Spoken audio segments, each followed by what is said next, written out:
பல்லாண்டு பல்லாண்டு பல்லாயிரத்தாண்டு பல கோடி நூறாயிரம் மல்லாண்டதின் தோள் மணிவண்ணாவுன் சேவடி செவ்வி திருக்காப்பு உன் சேவடி செவ்வி திருக்காப்பு.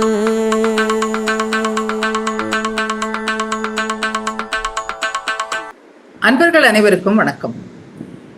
ஆழ்வார்கள் அனுபவித்த ஆறாவமுதன் அப்படிங்கிற தொடர்ல நம்ம ஆழ்வார்களால மங்களாசாசனம் செய்யப்பட்ட திவ்ய தேசங்களை பத்தி அனுபவிச்சுன்னு வரோம். நம்மளோட எப்போதும் இணைந்திருக்கிற மாதிரி திரு பாலசுப்ரமணியம் அவர்கள் இன்றும் இணைந்திருக்கிறார். ஒரு திவ்ய தேசத்தை பத்தியும் அவ்வளோ அழகா சொல்லிட்டு இருக்கார்.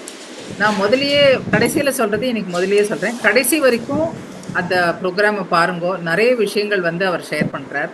அதனால நமக்கு தெரியாத விஷயங்கள் எல்லாமும் இருக்கு. ஸோ நம்ம இது வரைக்கும் 43 திவ்ய தேசங்கள் பார்த்துருக்கோம். தொண்டை நாட்டு திருப்பதிகளில் முதல் திவ்ய தேசமான திருக்கச்சி போன எபிசோட்ல பார்த்தோம். இன்னைக்கு இந்த எபிசோட்ல அஷ்டபயகரம் அப்படின்லாம் சொல்லக்கூடிய இன்னொரு திவ்ய தேசம், காஞ்சிபுரத்திலேயே இருக்கக்கூடிய ஒரு திவ்ய தேசத்தை பத்தி இன்னைக்கு அனுபவிக்க போறோம். வணக்கம் பாலா சார். வணக்கம் பக்த கோடிகள் எல்லாருக்கும் வணக்கம். சுயப்பதியான நாராயணன் உரைகின்ற 108 திவ்ய தேசத்தில் நம்ம சோழ மண்டலத்து 40 திவ்ய தேசத்தையும் சேவிச்சாச்சு. அதுக்கப்புறம் நடுநாட்டு திவ்ய தேசம் 2த்தையும் நம்ம சேவிச்சிட்டோம். அங்கிருந்து சற்றே வடக்கே நகர்ந்து நம்ம தொண்டை நாட்டுக்குள்ளே வந்திருக்கோம். தொண்டை நாட்டுக்குள்ளே நம்ம திருக்கச்சி நம்ம சேவிச்சாச்சு. ஸோ இப்போ தொண்டை நாட்டில் இப்போ 2வது திவ்ய தேசம் இல்லை, மொத்தமாக பார்த்தோம்னா 44வது திவ்ய தேசம். சொன்ன மாதிரி அஷ்டபுஜக்கரம் அப்படிங்கிறது காஞ்சிபுரத்தில் இருக்கிற திவ்ய கஷேத்திரம். இந்த அஷ்டபுஜக்கரம் அப்படிங்கிறது என்னென்னா, நம்ம காஞ்சி வரதர் கோவில் இருக்கு இல்லையா, அங்கேருந்து ஜஸ்ட் ஒரு 1.5 கிலோமீட்டரில் இருக்குது, அவ்வளோதான், ரொம்ப பக்கத்தில். காஞ்சிபுரத்துக்காரரெல்லாம் அந்த ரங்கசாமி குளம் அப்படின்பா. இந்த ரங்கசாமி குளம்ங்கிறது ரொம்ப பாப்புலர் ஸ்பாட்டு. அதுக்கு பக்கத்தையே இந்த கோவிலும் இருக்குது. அஷ்டபுஜக்கரம் இவருக்கு அஷ்டபுஜக்கரம்னா என்ன? அஷ்டன்னா எல்லாருக்கும் தெரியும், 8, புஜம்னா கை, கரம்னாலும் கை, 8 கை அப்படின்னு வருமான்னு அர்த்தம் வராது. அது என்னன்னா அஷ்டபுஜ கிருஹம் அப்படிங்கிறது இல்லை அகரம் அப்படிங்கிறது தான் அஷ்டபுஜக்கரம். அஷ்டபுஜத்தான் இருக்கக்கூடிய கிரகம் அவரோட இடம், இல்லை அகரம் நம்ம அக்ரஹாரம் சொல்கிறோம் பாருங்க, அதுபோல் அகரம் அப்படின்னாலும் உரைகின்ற இடம் அப்படின்னு அர்த்தம். அஷ்டபுஜத்தான் உரைகின்ற இடம், அதுதான் அஷ்டபுஜக்கரம் அப்படின்னு வந்துட்டீங்க. இந்த அஷ்டபுஜக்கரம்ங்கிறது இந்த சின்ன காஞ்சியில் இருக்குது. சின்ன காஞ்சின்னு சொல்லும்போது காஞ்சிபுரத்தை பற்றி ஒரு 2 நிமிஷம் எடுத்துடுறேன், என்ன மாதிரி அது பிரிப்பான்னு சொல்லிட்டு. முந்தைய காலத்தில் காஞ்சிபுரத்தை 3 பாகமாக பிரிப்பான். நான் சொல்கிறது ரொம்ப முந்தைய காலம். வைதீக காஞ்சி, பௌத்த காஞ்சி, ஜீன காஞ்சி அப்படிம்பாங்க. பௌத்தர்கள் கோவில், ஜைனர்கள் கோவில், வைதீக காஞ்சி நம்ம இந்து மத கோவில்கள்லாம் இருக்கிறது. அதுக்கு அப்புறத்த காலத்தில், அதாவது என்னோட சிறு வயசு பிராயத்திலேயே நான் பார்த்துருக்கேன், வைஷ்ணவ காஞ்சி, சைவ காஞ்சி அல்லது சிவ காஞ்சி அண்ட் அம்பாள்லாம் இருக்கிற சக்தி காஞ்சி அப்படின்பா. விஷ்ணு காஞ்சி அந்த காலத்தில் போலீஸ் ஸ்டேஷன் அதெல்லாம் பார்த்தா சிவகாஞ்சி போலீஸ் ஸ்டேஷன், விஷ்ணு காஞ்சி போலீஸ் ஸ்டேஷன் அப்படின்னு. இப்போ எல்லாருக்கும் அந்த 3 வச்சுக்கிற அந்த இது இல்லை, 2 பிரிக்கணும்னு சொல்லிட்டு சின்ன காஞ்சிபுரம் பெரிய காஞ்சிபுரம் அப்படின்னு அதை 2 பிரிச்சுட்டா, அவ்வளோதான். சின்ன காஞ்சிபுரத்துக்கு தான் நம்மளோட கஞ்சி வரதர் இருக்கார், நம்ம பார்த்துட்டோம். அதை தவிர இன்னும் ஒரு 4 கோவில் இருக்கு. ஸோ இதை தவிர இந்த 5 கோவில் தவிர்த்து மீதி எல்லாமே பெரிய காஞ்சிபுரத்துக்கு தான் இருக்கு. நம்மளோட திவ்ய தேசம் பார்க்க போகிறது எல்லாமே இது ஒன்று. இதில் என்னென்னா, இந்த கோவிலோட விசேஷங்கள் அப்படின்னு பார்த்தீங்கன்னா, இந்த கோவில் தான் ஒரே கோவில் 108 திவ்ய தேசத்துலேயும் பெருமாள் அஷ்டபுஜம் ஏன் வச்சுட்டு இருக்கார்? அஷ்டபுஜம் 8 திருக்கைகளில் 8 ஆயுதம் வச்சுட்டு இருக்கார். 8 கைகளோடு இருக்கிற திவ்ய தேசம் இது ஒட்டி தான். 2 கை 4 கை எல்லாத்தையும் பார்த்துட்டோம். ஆனால் 8 கையோடு இருக்கிற ஒரே திவ்ய தேசம் 108ல் இவர் ஒட்டி தான். அது ஒரு பெரிய சிறப்பு. இங்கே இன்னொன்று பார்த்தீங்கன்னா, இந்த 8 கை அப்படிங்கும்போது நான் இன்னொன்று சொல்லணும். அதாவது மேற்கே திருமுக மண்டலம் இவர், ரைட்டா? ஆனால் அஷ்டாங்க விமானம் கிடையாது. அஷ்டாங்க விமானம் அப்படிங்கிறது என்னென்னா, விமானமே 3 நிலையாக இருக்கும். 3 நிலையில் வந்து ஒன்று கிடந்த கோலம், ஒன்று இருந்த கோலம், இன்னொன்று நின்ற கோலம் அப்படின்னு இருக்கும். இந்த பரமேஸ்வர விண்ணகரம் பார்த்தேன்னு வச்சுங்களேன், அது வந்து மேற்கு நோக்கியும் இருக்கும். அண்ட் அங்கே வந்து இது போல் அஷ்டாங்க விமானம் இருக்குது. அண்ட் அதே போல் வேறு கோவில் பார்த்தீங்கன்னா திருக்கோஷ்டியூர் பார்த்தீங்கன்னாலும் அஷ்டாங்க விமானம் இருக்குது. 3 தளமாக இருக்குது. அதாவது விமானமே 3 தளமாக இருக்குது, கோபுரம் இல்லை, விமானமே 3 பெருமாள் இருப்பார். அதே போல் கூடல் அழகர்லையும் பார்த்தீங்கன்னா 3 பெருமாள் இருப்பார், அஷ்டாங்க விமானம். இங்கே வந்து மேற்கு பார்த்திற்கு 8 ஆயுதங்களோடு இருப்பார், 8 கரங்களோடு இருப்பார். இந்த 3த்தையும் நீங்கள் சேர்த்தீங்கன்னா மேற்கே பார்த்தது 8 கைகளோடு இருக்கிறது அஷ்டாங்க விமானம். இது 3த்தையும் சேர்த்தீங்கன்னா அங்கூர் வாட் நம்ம கேள்விப்பட்டிருப்போம், கம்போடியாவில் இருக்கு. கம்போடியாவில் இருக்கிற மிக புராதனமான சனாதன தர்மத்தினோட பழைய கோவில், ஆல்மோஸ்ட் முதல் கோவில், இந்து கோவில் அப்படின்னு கருதப்படுறது இன்னைக்கு அங்கூர் வாட். அது என்ன அப்படின்னா, அது இங்கேருந்து அந்த பல்லவ ராஜாக்கள் அவாள்லாம் தான் வந்து இங்கேருந்து போய் இந்த வேலை செய்கிறவாள்லாம் வச்சுட்டு இதே போல் கோவில் வேணும் அப்படிங்கிறதுக்காக மேற்கே பார்த்து 3 தளமாக இருக்கிற அந்த அஷ்டாங்க விமானத்தையும் வச்சு அங்கே 8 ஆயுதம் 8 கைகளோட இருக்கிற விஷ்ணுவையும் அவள் அங்கே நிர்மாணிச்சிருக்கா. அதுதான் அங்கூர் வாட் அப்படிங்கிறது. இது ஜஸ்ட் நம்ம கனெக்ஷன். ஏன்னா இங்கே இருந்தால் அங்கே போனால் நம்ம உலகத்தில் போனாலும் நம்ம விஷ்ணு கோயில் அங்கங்கே பார்க்கலாம், எங்கெல்லாம் சனாதன தர்மம் பரவி கிடக்கு நமக்கும் தெரியாது. ஸோ இது ஒரு விசேஷமான இது. இன்னொன்று வந்து இங்கே பார்த்தோம்னா இந்த அஷ்டபுஜம்ங்கிறது வந்து பெருமாள் வந்து இங்கே எப்படி வந்தார் அது முக்கியம் இல்லையா? இங்கே பெருமாளுக்கு வந்து ஒரு 2-3 பேர் இருக்குது. இந்த 2-3 பேருக்கும் ஒவ்வொரு கதை இருக்குது. முக்கியமான பேர் வந்து ஆதிகேசவ பெருமாள் அப்படின்னு தான் முதல்ல பேர். அஷ்டபுஜத்தான்கிற பேர் வரத்துக்கு முன்னாடி ஆதிகேசவ பெருமாள் அப்படின்னு பேர். கஜேந்திரவரதன் அப்படின்னு ஒரு பேர் இருக்குது, 2வது பேர். அதுக்கப்புறம் நம்ம திருமங்கை ஆழ்வார் இருக்காரு, திருமங்கை ஆழ்வாரோட பதிகம்லாம் பாடினப்புறம் அவருக்கு பேர் வந்து அஷ்டபுஜத்தான் அப்படிங்கிற பேர் வந்துடுது. ஏன்னா அவரோட பாசுரம் எல்லாமே வந்து அதை போல் வரும். அட்டபயக்கரத்தோர் என்றானே அப்படின்னு முடியும் எல்லா பாசுரமும். அதனால அஷ்டபுஜம் அப்படின்னு பேர் வந்துடுது. ஸோ 3த்துக்கும் 3 புராதன நிகழ்வு இருக்குது. நம்ம ஒவ்வொன்றா பார்க்கலாம். ஒன்று வந்து அஷ்டபுஜம். இது எப்படி அஷ்டபுஜம்ங்கிற பேர் வந்தது, ஏன் வந்தது அப்படின்னு பார்க்கலாம். ஒரு தடவை வந்து லக்ஷ்மிக்கும் சரஸ்வதிக்கும் ஒரு வாக்குவாதம் நடந்தது. வாக்குவாதம், யார் இதில் மேன்மையானவர்கள், யார் பெரியவா அப்படிங்கிற விவாதம் தான். அதில் உடனே அவள் வந்து தேவேந்திரன்ட்ட போய் கேட்கலாம் அப்படின்னு சொல்லிட்டு தேவேந்திரன்ட்ட போய் கேட்கலாம். தேவேந்திரன் சொன்னாரா, லக்ஷ்மி தான் மேன்மையானவர், மகாவிஷ்ணு உலகத்திற்கு முதன்மையானவர் இல்லையா, அதனால் அவரோட மனைவி இது லக்ஷ்மி தான் மேன்மையானவர். கோபம் வந்துருக்கு சரஸ்வதிக்கு. அவள் இல்லை இவர் சொல்கிறதெல்லாம் தேவேந்திரனுக்கெல்லாம் ஒன்றும் தெரியாது சொல்லிட்டு பிரம்மாட்ட போய் கேட்கலாம். பிரம்மாவோட கணவர் இல்லையா, ஸோ அதனால் சொல்லிட்டு வேறு சொல்லிட்டு பிரம்மாட்ட போய் கேட்டாலாம், நீங்கள் சொல்லுங்க எங்கள் 2 பேருக்குள்ள யார் மேன்மையானவர். அவருக்கும் அவரை படைச்சவரே அவர் தானே, பெருமாள் தானே இல்லையா, அதனால் அவர் சொன்னாரா லக்ஷ்மி தான் மேன்மையானவர் சொல்கிறாங்க. இன்னும் கோவம் வந்துடுது அவளுக்கு. இந்த மனஸ்தாபத்தில் அவரை பிரிஞ்சு இருந்தாலாம்.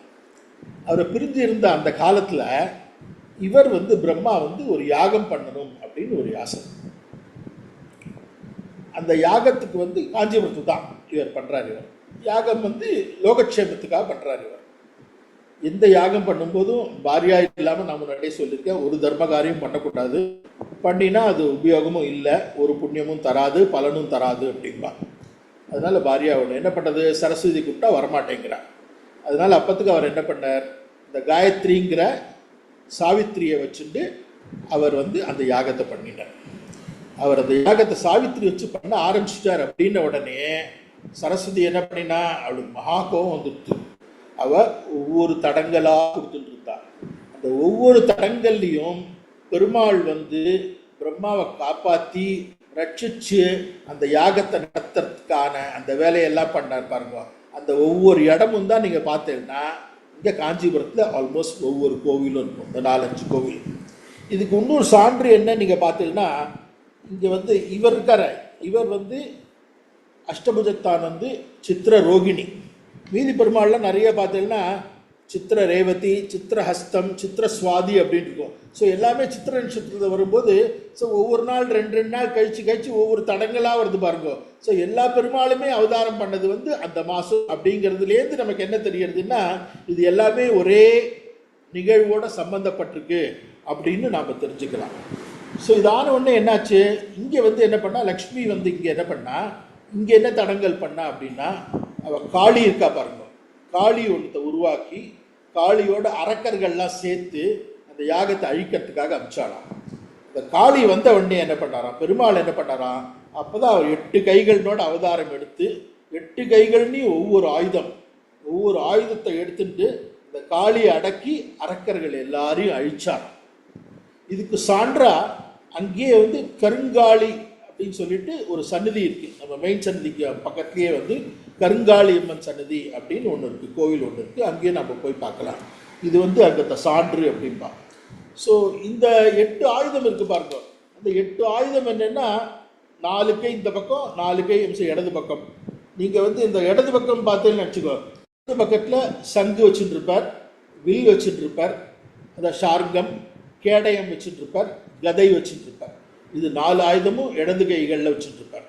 வலது பக்கம் பார்த்தீங்கன்னா சக்கரம், வாள், அம்பு, மலர், தாமரை மலர் வச்சுருப்பார்.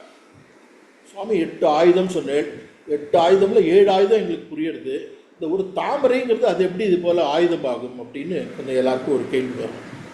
அது என்னென்னா அந்த தாமரை இருக்கு பாருங்க, தாமரை வந்து அந்த 7 ஆயுதமும் வந்து ராவணன், ஹிரண்யாட்சன் அது போல் இருக்கிறவங்களாம் அழிக்கிறதுக்காக, எதிரிகளை அழிக்கிறதுக்கான ஆயுதமா.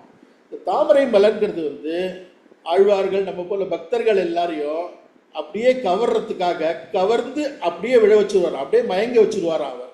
அதாவது என்னென்னா பெருமாளோட பின்கை வந்து கருப்பாக இருக்கும், உள்ளங்கை வந்து சிவப்பாக இருக்கும், அதில் தாமரைப்பூ வச்சுட்டா பச்சை தண்டு இருக்கும், அதுக்கு மேலே ஒரு தாமரை, அது வச்சுட்டா தாமரை ஒரு தாமரை வச்சுட்டு இருக்காப்புல இருக்குமா, அதில் மோகிச்சு நம்ம எல்லாம் விழுந்துருவோமா. அதனால பக்தர்கள் எல்லாருக்கும் நம்ம ரட்சிக்கிறதுக்காக இந்த ரட்சிக்கிறதுக்காக வச்சு இந்த தாமரை மலரும் அவர் ஒரு ஆயுதமாக அவர் பயன்படுத்துவாராம். அதனால 8 ஆயுதம் அப்படின்னு சொல்லுவார். இந்த 8 ஆயுதம் இருக்கு. இதனால தான் வந்து அங்கே பெருமாள் வந்து இப்படி வந்தாருங்க. இங்கே வந்து அலர்மேல் மங்கை தாயார் வந்து அலர்மேல் மங்கை இல்லை பத்மாசனி, அலர்னாலே தாமரைன்னு அர்த்தம், அலர்மேல் மங்கை பத்ம ஆசனி ரெண்டுமே ஒரே பேர் தான் இல்லையா. ஸோ தாமரை மேலே வீட்டில் இருந்த பத்மாசனி தனிக்கோவில் நாச்சியாராக இருப்பாங்க. அது தவிர வந்து இங்கே வராகர் சன்னதியும் இருக்கான். இந்த வராகர் சன்னதி ஏன் இருக்குங்கிறதுக்கு இன்னொன்று சொல்லுவா, இந்த பூமி தாயார் வந்து இங்கே வந்து இது போல் ரட்சித்த போது, இங்கே வந்து தவம் கிடந்த போது அங்கே ஒரு அரக்கன் வந்து வேண்டி அந்த அரக்கனை அழித்து இங்கே பூமாதேவியை காப்பாற்றினார் இவர் வராகர். அப்படிங்கிறதுனால இந்த கோயிலில் இன்னொரு பிரசித்தி என்னென்னா, நிலம் வாங்கிறது இல்லை வீட்டு விஷயமா ஏதாவது பிரச்சனை இருந்ததுன்னா இங்கே வேண்டிக்கிறது, டாக்குமெண்ட்டை வச்சு வேண்டிக்கிறது, இதெல்லாம் வந்து ரொம்ப பிரசித்தம் இங்கே. ஸோ இந்த நிலம் வீடு சம்பந்தமான எல்லா பூஜைகள், எல்லா வேண்டுதல்கள் அது இல்லாமல் இங்கே வச்சுருக்கா. இதை தவிர வந்து இங்கே வந்து வராகர் சன்னதி இருக்குது. அதான் சொன்ன மாதிரி ராமர், சீதை, லக்ஷ்மணர்லாம் இருக்கா, ஆண்டாள் இருக்கா, அனுமன் இருக்கா, ஆழ்வார்கள், கருடன் இவாள்லாம் இருக்கா. இதில் ஒரு சிறப்பு பார்த்தீங்கன்னா, நம்ம திருமங்கை ஆழ்வார் அவர் வந்து அஷ்டபுஜத்தானையும் பரமேஸ்வர விண்ணகரம்னு இன்னொன்று இருக்குது, நம்ம ஒன்றும் பார்க்கல, வைகுண்ட விண்ணகரம் காஞ்சிபுரத்தில். இவா 2 பேரை பற்றி தான் ஒரு முழு பதிகமாக பாடியிருக்கார். மீதி பேரில் அங்கே ஒன்று இங்கே ஒன்றா பாடியிருக்கேன். ஸோ இந்த 2 ரொம்ப விசேஷம் ரைட்டா. இன்னொன்று என்னென்னா, இங்கே பாடின ஒவ்வொரு அவதாரத்துலேயும் ஒவ்வொரு பாசுரத்துலேயும் ஒவ்வொரு அவதாரத்தை பற்றி அவர் பாடுறார்.